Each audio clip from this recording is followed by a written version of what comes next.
तो स्वागत है दोस्तों। फिर हम एक बार बात करेंगे महंगाई के बारे में। और महंगाई के लेकर विपक्ष का हल्ला बोल जारी है और ज़रूरी है। मुझे लगता है कि देश हित में महंगाई के मुद्दे को उठाना ही सबसे बड़ा जन कल्याण है। लेकिन कई बार ऐसा होता है कि सही बात रखना जो होती है वो भी बहुत ज़रूरी होती है। कई बार ऐसा होता है कि हम ऐसे काम कर देते हैं जिसकी वजह से आपके मुद्दे तो सही होते हैं, लेकिन आप उसको आम जनता से कनेक्ट नहीं कर पाते। मैं एग्ज़ाम्पल के लिए कांग्रेस के कुछ ट्वीट ले लेता हूँ। सबसे पहला ट्वीट दिखाता हूँ, एक सरसों का तेल, ये ट्वीट देख रहे हैं आप? सरसों का तेल लिख रहे हैं 2014 में ₹90 किलो, अब ₹150 किलो। मेरे ख़्याल से ₹90 से ₹150 किलो की जो बात हो रही है, ठीक है, भई ₹60 किलो बढ़ गया, यानी लगभग-लगभग 50% से भी ज़्यादा बढ़ गया। बिल्कुल सही मुद्दा है, सरसों का तेल एक प्रायोरिटी है और ये कम होना चाहिए। लेकिन उसमें ये भी ध्यान रखना चाहिए कि 2014 से पहले पाम ऑयल को मिलाने की अनुमति थी सरसों के तेल में, जो कि अब नहीं है। इसका भी इफ़ेक्ट पड़ा है। ये भी बात बतानी चाहिए कि भई ये भी फ़र्क आया है। दूसरा ट्वीट लिख लेते हैं। एक ट्वीट किया गया लंबा-चौड़ा कि भाई 9 साल में कितनी महँगाई हो गई। इसमें पहला है आटा ₹210 किलो, यानी हाँ, और अब ₹440 किलो, यानी पहले इनके ज़माने में 21-22 रुपए आटा था, जो अब ₹44 आ गया। भाई छूट तो मत बोलो यार। 29-30 रुपए, ₹32 तक ब्रांडेड आटा मिल रहा है। और बहुत अच्छा ले लोगे तो 33-34 रुपए तक आटा मिल रहा है। 29 रुपए में भी आटा मिल रहा है। ₹44 आटा, मतलब पता नहीं है। मुझे लगता है कांग्रेस के लोग रेट पूछने भेजते होंगे या सामान खरीदने भेजते होंगे अपने किसी नौकर को, तो बीच में कमीशन खा लेता है। कांग्रेस की ही आदत लग गई है उसे। और इसीलिए इन कांग्रेस वालों को सही से रेट नहीं मिल पाते। कांग्रेस ने एक और ट्वीट कर दिया कि डॉलर के मुकाबले रुपया 2014 में, ये ट्वीट देख रहे हैं ना आप, ₹49 था और अब ₹82 आ गया है। भाई 2014 में जब आप गए थे तो ₹60 के आसपास था, आई थिंक ₹62 के आसपास। इतना भी मत कहो कि ₹49 छोड़ के गए थे यार। कोई भी जाके गूगल कर सकता है। तो बात वो करो जो सही लगे और जो सही हो। फिर एक ट्वीट कर दिया, सीएनजी ₹35 थी, अब ₹74 हो गई। 74 नहीं है भाई, पहली बात तो सीएनजी और ज़्यादा है, 80 के आसपास है।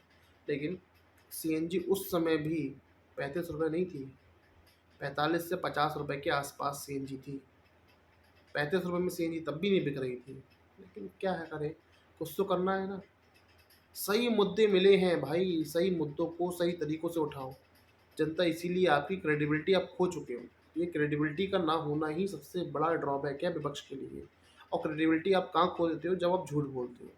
फिर एक आपने ट्वीट किया वही आप ₹22 वाला ये देख रहे हैं ना, ₹22 वाला, ये भी वही है। क्यों भाई, क्यों फर्जी ट्वीट कर रहे हो? सही बात रखो तो जनता आपसे कनेक्ट कर पाएगी, आपकी क्रेडिबिलिटी बनी रहेगी। लेकिन नहीं, हम तो चले ही अपनी क्रेडिबिलिटी खोने के लिए हैं। खैर, और बात करते हैं। अब इस लिस्ट पे दोबारा आते हैं। ये लिस्ट वाला ट्वीट है, मैंने उस समय छोड़ दिया था ताकि इस पे लंबा डिस्कशन कर सकें। फुल क्रीम दूध ₹40 था, अब ₹66 ₹65 फिलहाल ला रहे हैं। ₹70 दूध है इस समय जो सामने खड़ा हुआ आ रहा है। ये अमूल के रेट दे रहे हैं जो वैसा आता है। ₹40 से ₹70 लगभग दुगने रुपए हो गए हैं। लेकिन उसका इफ़ेक्ट कहाँ-कहाँ से आ रहा है ये भी साफ दिखता है। और ये सही मुद्दा है। लेकिन उस मुद्दे को सही तरीके से उठाने की ज़रूरत है। इसी तरीके से देसी घी ₹300 था, पौने 700 बता दिया। भाई 500 साढ़े 500 पौने ₹600 तक में दूध सरसों की तो ये देसी घी बिक रहा है। लेकिन पौने 700, फिर लगता है गलत व्यक्ति को भेज दिया है और उस व्यक्ति ने गलत तरीके से आपको रिपोर्ट दी है। अरहर दाल ₹80 ₹170 130 ₹140 चल रही है, ₹170 नहीं हुई है। रसोई गैस ₹410 और अब ₹1103। सबसे बड़ा मुद्दा था भाई जो आपने छोड़ दिया। सबसे बड़ा मुद्दा है ये, भारत के हर नागरिक को प्रभावित करने वाला मुद्दा। सड़कों पे सिलेंडर लेके बैठ जाओ, सरकार बन जाएगी। लेकिन नहीं, क्योंकि आपको भी आपकी हकीकत पता है। क्या करोगे?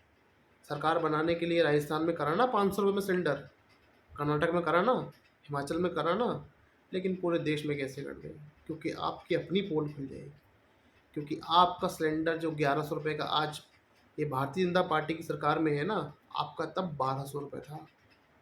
₹400 ₹10 में 9 सिलेंडर मिलते थे सब्सिडी वाले, लेकिन बिना सब्सिडी वाला सिलेंडर आज के समय से भी ₹100 महँगा था। ₹100 महँगा था तब भी। तो वो पोल खुल जाएगी कि आपने उस समय क्या किया। 9 सिलेंडर ज़रूर दिए और इसका मुद्दा आपको बनाना चाहिए कि भाई ये 9 सिलेंडर आप ही दे दो, 9 सिलेंडर ही दे दो ₹400 में, क्यों ₹1100 में? मुद्दा बड़ा है, लेकिन जब खुद के महल, खुद के घर काँच के बने हैं तो दूसरे पे पत्थर कैसे मारें? पेट्रोल, डीज़ल सही बात है, 66-70 था, जो उठा के अब ₹97 आ गया है, लेकिन इस पे भी बात नहीं कर सकते हैं। मज़े की बात तो यही है कि इस पे भी बात नहीं कर सकते हैं। क्यों नहीं कर सकते हैं? क्यों? क्योंकि सबसे ज़्यादा राजस्थान के गंगानगर में पेट्रोल महँगा है। कैसे बात करेंगे? भाई अपनी सरकार में तो कम कर लो। पूरे देश में राजस्थान में सबसे महँगा पेट्रोल है गंगानगर में।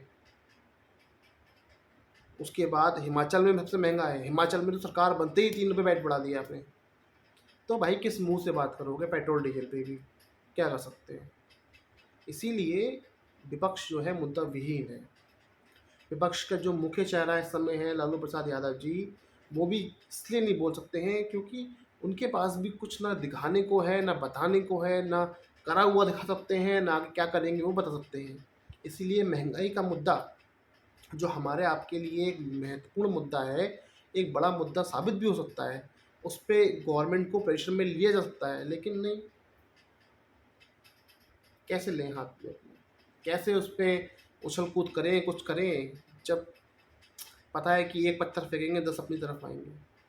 अगर इसका मुद्दा बनाएँगे तो राजस्थान में, हिमाचल में, कर्नाटक में और बाकी जगह जहाँ बिहार में, जहाँ आप लोग गठबंधन में हैं, वहाँ सब जगह आपके वहाँ जनता सबको पता रहेगी।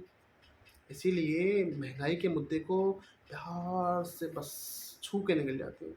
आपने एक बात नोटिस करी है? अडानी का मुद्दा गायब हो गया है। क्यों गायब हुआ, कैसे गायब हुआ, ये कोई पूछने वाला नहीं है। अडानी को क्लीन चिट मिल गई है,